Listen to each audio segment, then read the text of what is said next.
Shalom à toutes et à tous mes amis. J'aimerais vous dire quelques mots aujourd'hui sur la paracha de cette semaine, Béalotra, et notamment sur un passage bien connu du 12e chapitre. Ce chapitre met en scène justement mon homonyme, Myriam, parlant avec son frère Aaron au sujet de leur frère Moshe. Et Rachi nous dit que parler, ce n'est pas anodin, en fait, il s'agissait surtout de critiquer Moshe, et plus particulièrement son épouse. Son épouse qui, nous dit le texte, était couchite, donc on pourrait traduire par éthiopienne, noire aussi. Euh, et à ce sujet, Rachid nous enseigne qu'elle était extrêmement belle. D'ailleurs, couchite a la même valeur numérique que Yafat Maré, c'est-à-dire une femme donc de belle apparence. Pourtant, il n'est pas très clair de savoir quelle était la nature de cette critique. Si elle était belle, quel était le problème. Donc il y a plusieurs interprétations, mais il y en a une en particulier qui a attiré mon attention. C'est celle du Bechor Shor.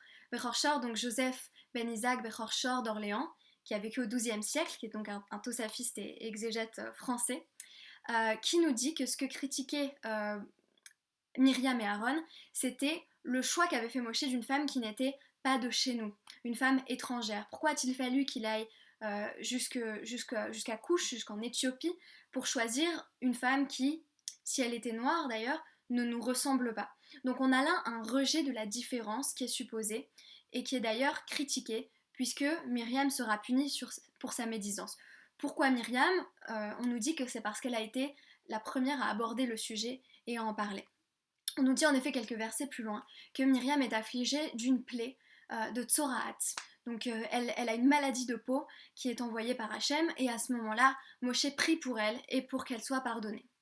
Et ce qu'on pourrait retenir de ce passage, c'est non seulement que le rejet de la différence est condamné par Hachem unilatéralement et se traduit par cette punition, mais aussi à la fin de ce passage, que le peuple entier attend Myriam 7 jours pour qu'elle ressorte du camp.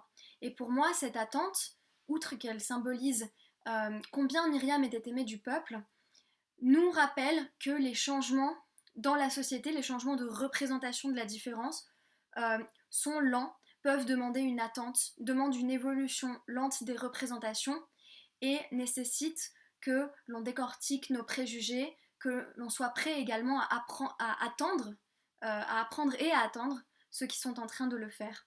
Donc je pense que ça a beaucoup à nous apprendre dans les circonstances que nous vivons. Puissions-nous être capables à la fois de dépasser nos idées reçues et d'attendre ceux qui font encore ce travail de déconstruction. Merci à vous et à bientôt.